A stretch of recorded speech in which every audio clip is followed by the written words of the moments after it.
கரும்பு வெரைட்டி பார்த்திங்கன்னா ஒரு 10 வெரைட்டி இருக்குது. அதில் எது எது பெஸ்ட்டாக இருக்குங்கிறது வந்து எங்கள் மிஸ்ஸஸ்க்கு தெரியும். அதனால் பார்த்திங்கன்னா இந்த தொழில் எடுத்து பண்ணால் நல்லா பண்ணிகிட்டு இருக்குது. இந்த சர்க்கரை பார்த்திங்கன்னா நீங்கள் கடையில் வாங்குற சர்க்கரையெல்லாம் பச்சை பாலில் போட்டு கொதிக்க வச்சிங்கன்னா பால் கெட்டு போகும், தயிர் ஆயிரும், ஆடை ஆயிரும். இப்போ இந்த சர்க்கரை நீங்கள் பச்சை பால்லையே போட்டு கொதிக்க வச்சிங்கனாலும் தயிர் ஆகாது, ஆடை ஆகாது. அப்போ இதுலேருந்து நீங்கள் எது ஃபஸ்ட்டு குவாலிட்டின்னு நீங்கள் தெரிஞ்சுக்கலாம்.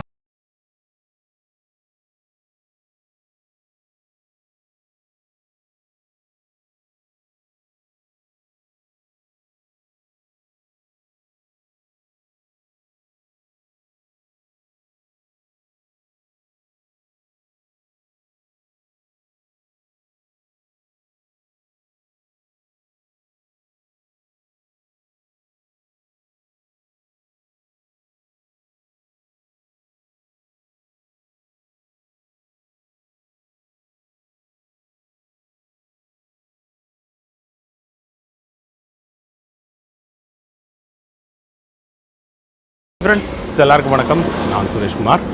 இன்றைக்கி வந்து நம்ம பொள்ளாச்சியில் தான் வந்திருக்கோம். பொள்ளாச்சியில் வந்து பார்த்திங்கன்னா ஒரு கரும்பு ஆலை. பொள்ளாச்சி அப்படின்னு பார்த்திங்கனாலே இயற்கை எழில் கொஞ்சம் ஒரு இடம் அப்படின்னு சொல்லலாம். கரும்பு ஆலைக்கு தான் வந்திருக்கோம். கரும்பு சர்க்கரையெல்லாம் தயாரிச்சுட்டு இருக்காங்க. இந்த கரும்பு ஆலையில் வந்து என்னெல்லாம் தயாரிக்கிறாங்க அப்படிங்கிறத பார்த்துடலாம். வாங்க வீடியோக்குள்ளே போகலாம். கரும்பு சாறு எடுக்கிறதுலேருந்து வந்துடலாங்க. வாங்க போய் பார்க்கலாம்.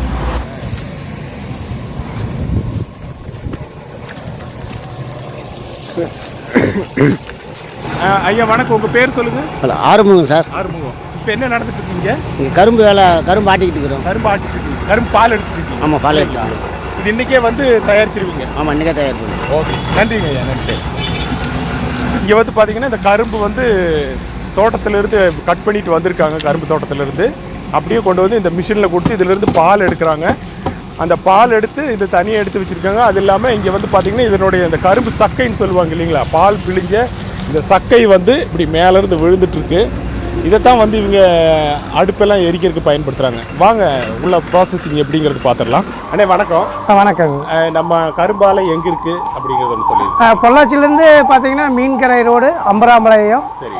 பக்கத்தில் ஆப்போசிட்டில் பார்த்தீங்கன்னா நயரா பங்கு ரோட்டு மேலேயே இருக்குதுங்க. நாங்கள் 4 வருஷமாக இந்த தொழில் செய்கிறோம். பாரம்பரியமாக பார்த்தீங்கன்னா எங்கள் வீட்டில் பாரம்பரியமாக இந்த தொழில் தெரியும். கரும்பு வெரைட்டி பார்த்தீங்கன்னா ஒரு 10 வெரைட்டி இருக்குது. அதில் எது எது பெஸ்ட்டாக இருக்குங்கிறது வந்து எங்கள் மிஸ்ஸஸ்க்கு தெரியும். அதனால் பார்த்தீங்கன்னா இந்த தொழில் எடுத்து பண்ணால் நல்லா பண்ணிகிட்டு இருக்குது.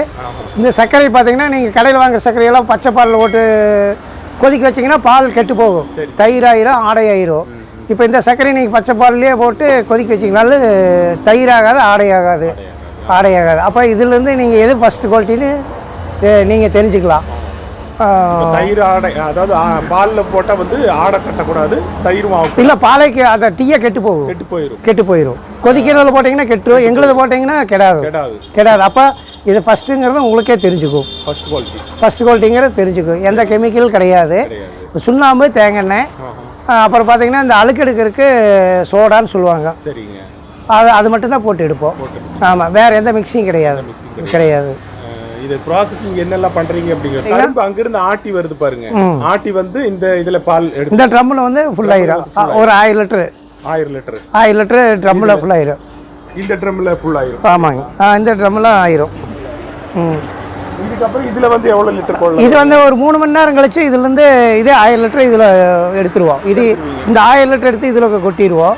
இது வந்து கரும்பு சர்க்கரையாக இருக்கு. எவ்வளோ நேரம் ஆகும்? அதான் 3 மணி நேரங்க. 3 மணி நேரத்தில் நல்லா இதாயிரும். நல்லா அந்த மாதிரி சர்க்கரையே ஆயிரும்.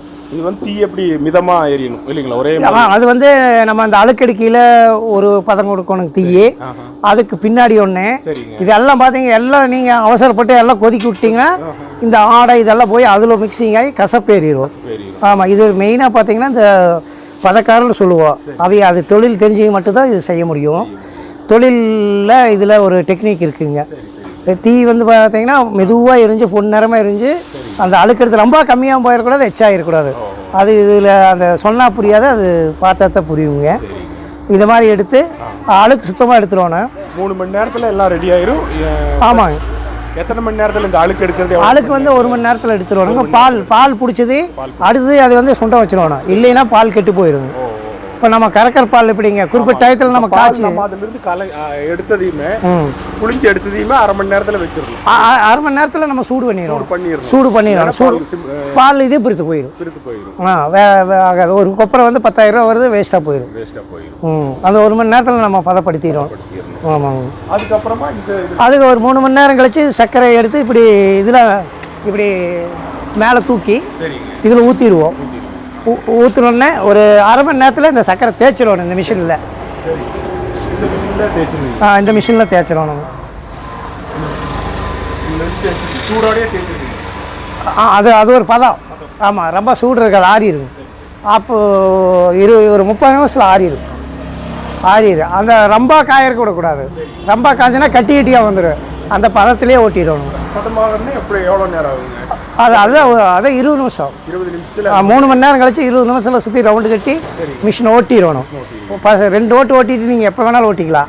ஆனால் ஃபஸ்ட்டு கரண்ட் போய் இதை போயிடுச்சிங்கன்னா அப்புறம் கட்டி ஆயிரும். இந்த கரும்பு சக்கரை வந்து எவ்வளோ நாள் அப்படியே இருக்கு? இது வந்து பார்த்தீங்கன்னா 2 வருஷத்துக்கு இருந்தீங்கனாலும் அப்படியே பூஸ்ட் மாதிரி தான் ஆகும் உங்களுக்கு. சக்கரை கெடாது, தண்ணி விடாது. கேரண்டியே கொடுக்குறோம். இப்போ யாரோ வாங்கிட்டு போய் உங்களுக்கு சக்கரை பிடிக்கலன்னா மறுக்க ரிட்டர்ன் எடுத்து பஸ்ஸில் இங்கே வந்து சக்கரை ஓடையிலே வந்து வாங்கிட்டு போய்க்கலாம். இது வந்து இப்போ நீங்கள் பேக்கெட் பண்ணி வச்சுருக்கீங்க? ஆமாம், இப்போ ஆகிட்டு இருக்குது. இது 2 கிலோ பாக்கெட். அது 2 கிலோ பாக்கெட்டுங்க. அப்புறம் 1.5 கிலோ 100 ரூபா தான் அங்கே போய் சொல்லிருக்குதுங்க. உங்களுடைய பிராண்ட் நேம் எல்லாம் இருக்குங்களா? பேர் இருக்குது வருங்க, கிருஷ்ணா. ஆமாம். நீங்கள் ஹோல்சேல் எல்லாம் சப்ளை? ஹோல்சேல் வந்து கேக்கரையில் கொடுக்குறோம். கேக்கரையில் கொடுக்குறோம். 5 கிலோ 3 கிலோ ஒரு ஷிப்பாக எடுத்தால், ஹோல்சேலாக எடுத்தால் ரேட்டு கொஞ்சம் கம்மியாக கொடுக்கலாம். ரொம்ப கம்மியாக பண்ண முடியும். 70 ரூபாயிலேருந்து கொஞ்சம் பார்த்து அனுசரித்து கொடுக்கலாம். இதான் நாட்டு சக்கரை லட்டுங்க. இது வந்து நாட்டு சக்கரை. ஆமாங்க. பார்த்தீங்கன்னா இதை லட்டு பாருங்க எப்படி டேஸ்ட் இருக்குதுங்க. சூப்பராக இருக்குது. இதில் இப்போ என்னெல்லாம் மிக்சிங்? இதில் பூந்தி, நம்ம ஒரிஜினல் கடல மாவு, பூந்தி, அப்புறம் பேச்சாம்பழம், முந்திரி, அது நார்மலாக எல்லாம் போடுவாங்கல்லாங்க. அதை போட்டுருவாங்க. நெய், லட்டு, மைசூர்பா. அதுவும் மைசூர்பாவுமே வந்து கரும்பு சக்கரையில் பார்த்துடலாங்களா? இல்லை, அது நாளைக்கு தான் போடுறாங்க. மிக்சரு இது சர்க்கரைக்கு முன்னாடி மலையாளத்தில் வந்து சக்கரை பாவுன்னு சொல்லுவாங்க. தமிழில் வந்து தேம்பான்னு சொல்கிறது. பார்த்தீங்கன்னா இட்லி, தோசை, சப்பாத்தி ஊற்றி சாப்பிட்டுக்கலாம். ஜூஸ்க்கு வேணாலும் ஊற்றி சாப்பிட்டுக்கலாம். வெளியூர் போயிட்டாங்கன்னா இந்த பால் சர்க்கரைக்கு பதிலாக பாலில் ஊற்றி சாப்பிட்டுக்கலாம். டீ போட்டு சாப்பிட்டுக்கலாம். இது இத்தனையான யூஸ் ஆகுது. இரும்பு சத்து. அந்த காலத்தில் பார்த்தீங்கன்னா மண்பானையில் ஊற்றி வச்சு எல்லாம் சாப்பிடுவாங்க. அப்போல்லாம் பார்த்தீங்கன்னா காலில் பின்னாடி அப்படியே நரம்பு வளைஞ்சு வரும். இது சாப்பிட்டாங்கன்னா அந்த நரம்பு நேராக கூட இருக்குது. ஏன்னா அது அவைய முன்னோர்கள் கண்டுபிடிச்சது. இப்போ அதெல்லாம் வந்து அழிஞ்சு போச்சுங்க. இப்போ அப்படியே கொஞ்சம் கொஞ்சமாக நம்ம கொண்டு வர்றோம். தோசை இட்லிக்கே அவ்வளோ அற்புதமாக இருக்கும். தேன் மாதிரி அப்படியே கெடாமல் அப்படியே இருக்கும். இல்லை, இது வந்து பார்த்தீங்கன்னா சில்வர் சம்பளத்தில் வச்சா தான் கெடாமல் இருக்கும். இது பாட்டில் வச்சிங்கன்னா அது கேஸு. இப்போ நம்ம பார்த்தீங்கன்னா சாராயமே இது தயாரிக்கிறாங்க. அதனோட பவர் அதிகமாக இருக்கும். அதனால் பார்த்தீங்கன்னா சில்வர் சம்பளத்தில் வச்சுன்னா தேவையான காற்று எடுத்துக்கு, தேவையில்லாத காற்று அது போகாது. கை படக்கூடாது, தண்ணி படக்கூடாது. கரண்டி வச்சுட்டோம்னா 6 மாதம் மேலே கெடாது. இது பார்த்தீங்கன்னா ஏலக்காய், சுக்கு, திப்பிலி, துளசி, இந்த மாதிரி ஒரு 10 வகையான பொருள் போட்டு மூலிகை சர்க்கரைன்னு விற்கிறாங்க. இது என்னென்னு கேட்டிங்கன்னா மல்லி எல்லாம் போடுறோம். இது சாதாரண ஒரு வெந்தண்ணியில் ஒரு நைட்டு ஒரு 10 மணிக்கு மேலே காய்ச்சல் வந்தோன்னா ஆஸ்திருவா முடியாது. டக்குன்னு வெந்தண்ணியில் 2 ஸ்பூன் போட்டு ஆற்றுனா 20 நிமிஷத்தில் அந்த காய்ச்சலே நிற்கும். இதுக்கு அவ்வளோ பவர் இருக்குதுங்க. இது என்ன ரேட்டுங்க கிலோ? இது கிலோ வந்து 100 ரூபாய்ங்க. பனங்கருப்பட்டி. ஆமாம், பனங்கருப்பட்டி பார்த்தீங்கன்னா கிலோ 360 ரூபா. நல்லா டேஸ்ட்டாக இருக்குங்க.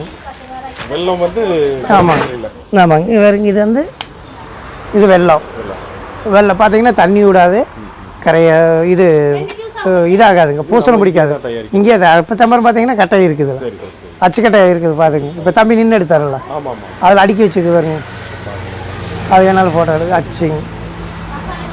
இது வந்து கலர் வந்ததுன்னா கெமிக்கல் போட்டதுன்னு அர்த்தங்க. இது நேச்சுரல் கலரு. பார்த்தீங்கன்னா உருண்டை.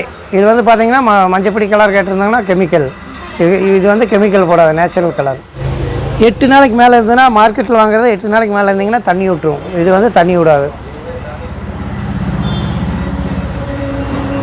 ஃப்ரெண்ட்ஸ் அப்போ வந்து நம்ம நாட்டு கரும்பு சர்க்கரை தயாரிப்பில் என்னெல்லாம் இருக்குது அப்படின்னு சொல்லியிருந்தீங்க.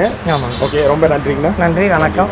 ஆலையில் வந்து என்னெல்லாம் வச்சுருக்காங்க, என்னெல்லாம் கரும்பு சர்க்கரையில் தயாரித்து வச்சுருக்காங்க அப்படிங்கிறது பார்த்தீங்க. ஓகே ஃப்ரெண்ட்ஸ், அப்போ உங்களுக்கு இந்த வீடியோ பிடிச்சிருச்சுன்னா இந்த வீடியோக்கு ஒரு லைக் பண்ணுங்கள். நம்ம சேனலை நீங்கள் ஃபஸ்ட் டைமாக பார்க்குறீங்கன்னா நம்ம சேனலை சப்ஸ்கிரைப் பண்ணிங்க. மீண்டும் ஒரு நல்ல வீடியோவில் சந்திக்கிறேன். நன்றி, பாய்.